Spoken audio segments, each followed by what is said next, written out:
আমি চেষ্টা করি যে নামাজ আদায় করার জন্য, হয়তো বেকায়দা হয়তো হয়ে স্টেপ হয়। এবং আমি আমার এমন একটা ফ্যামিলি আছে, আমার নিজের কথাটা নিজে না বলে সেই এই সমস্ত বিষয়ে এত আগ্রহ আমি পারে করে পারব।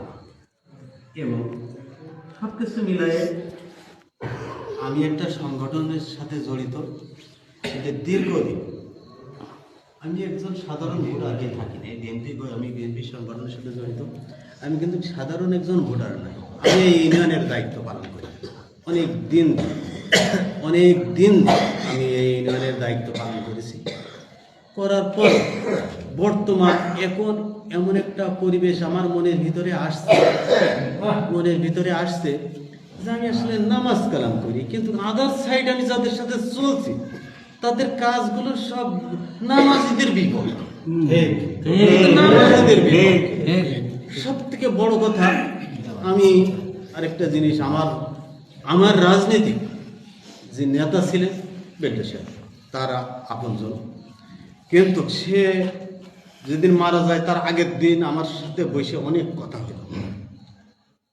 বলার পরে, সে মারা যাওয়ার পরে আমাদের যার কাছে রেখে গেলে যে আমাদের হাল ধরছে, একদম ইসলামের বাইরে একজন নামাজি লোক তার পিছনে চলতে পারে না।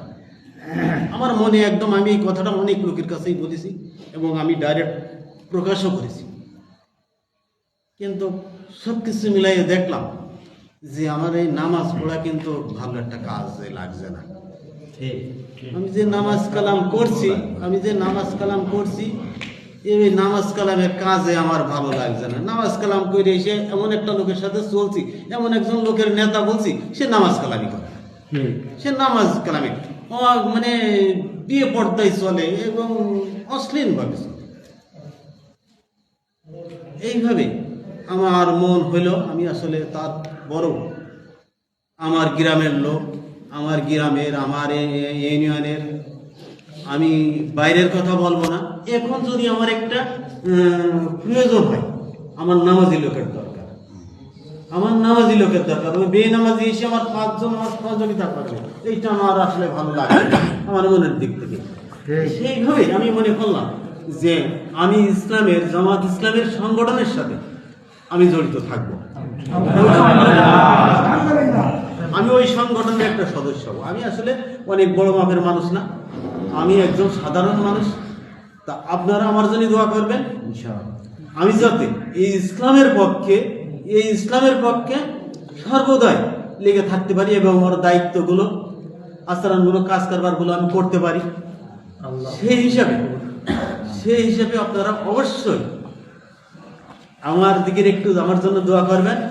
আর বাদ বাকি ইনশাআল্লাহ সংগঠনের জন্য আমি যেমন, আমার চেষ্টা ত্রুটি থাকবে না ইনশাআল্লাহ।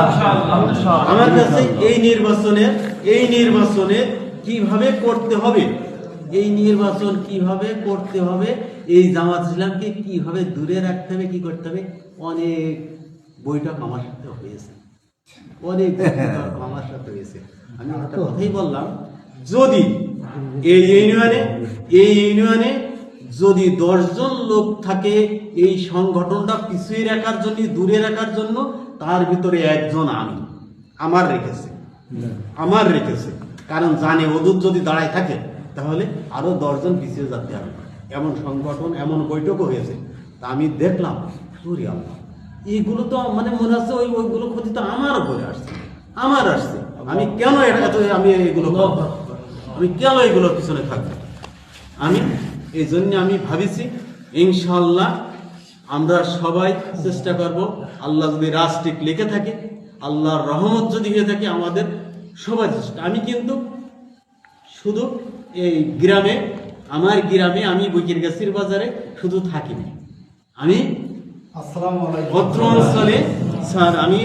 অঞ্চলে কালীগঞ্জ থানায় প্রায় প্রতিটা ইউনিয়নে আমি চলাফেরা করি, এবং আমার প্রতিটা ইউনিয়নে কম বেশি পরিচিত লোক আছে। তো একই কথা, ইনশাআল্লাহ মনে হয় আল্লাহর রহমত যদি হয়, কারণ মানুষ এখন বুঝা শিখেছে, মানুষ এখন বুঝা শিখেছে। কারণ সমাজে কিন্তু একটা গ্রামে সব লোক খারাপ না, একটা গ্রামে যদি 1000 লোক থাকে হয়তো 2-4 জন লোক খারাপ, 2-4 জন লোক খারাপ, এর জন্যই কিন্তু বদনাম। ওই 2-4 জন লোকের ভিতরে কেন্দ্রেই কিন্তু বুঝার একটা সুযোগ আসছে। ওই ফ্যামিলিতে কেউ না কেউ একজন বুঝার লোক হয়েছে, ওই ফ্যামিলিতে কেউ না কেউ বুঝার লোক হয়েছে। ইনশাআল্লাহ আপনারা সবাই একসাথে থাকবো, এবং আমি বললাম যদি যেই শক্তিটা ঠেকানোর জন্য বাধা দেওয়ার জন্য আসবে সেই শক্তির সামনে আমি ওদের মোকাবেলা করতে পারি, ইনশাআল্লাহ। আমার ততটুক সাহস এবং ততটুক যোগ্যতা আমার আছে। ওরা যদি কিছু করতে পারে আমিও কিছু করতে পারি, তাহলে আমি যেটুকু করতে চাচ্ছি বা করবো সেটুকু আমার ইসলামের পথে হোক, যদি এই মানে এহকালের কাজও হবে আমার পরকালের কাজও হবে। তাহলে আমি ওই অন্ধকারের ভিতরে থেকে অনেক শক্তি যোগাবো, অনেক কিছু আমার দরকার।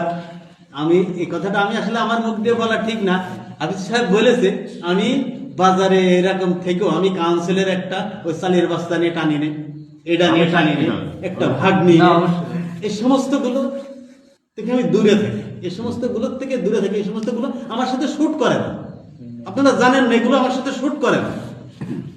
তাহলে আমি কেন আমার দেখাই তুমি 3 জন, তোমরা 3 জন, আমি একা 4 জন ভাগ আমারটাও নিয়ে নিচ্ছ, তাহলে আমি হারাম নিয়ে আমি আরেকজনের দিয়ে দিচ্ছি, কিন্তু দোষিত আমি।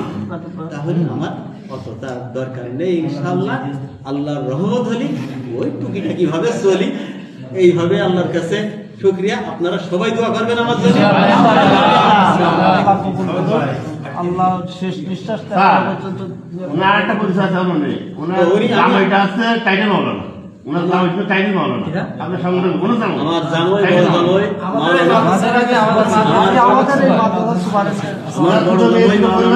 মাদ্রাসার সহসুপার ছিলেন, আমার একটা জামাইও আছে, সেও ইসলাম মাইন্ডের লোক। এলাকায় দায়িত্ব পালন করেছি, ভাইয়ের সঙ্গে আমার প্রায় দেখা হইতো, মানে সালাম কালাম বিনিময় হইতো, হাতে হাত দিয়ে কি করতো। তো আমি আন্তরিক ছিলাম, আমি একদিন আমার মনের ইচ্ছা ছিল যে ভাই যেভাবে আছে তো হয়তো একদিন আল্লাহ তার কবুল করবে, এই আশাটা আমার ছিল। আল্লাহ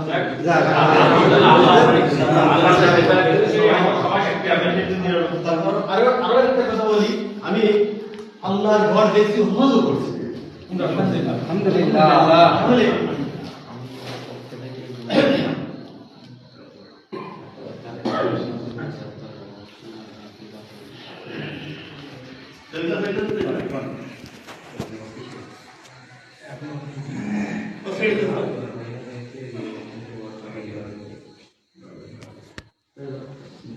আমি আমার পক্ষ থেকে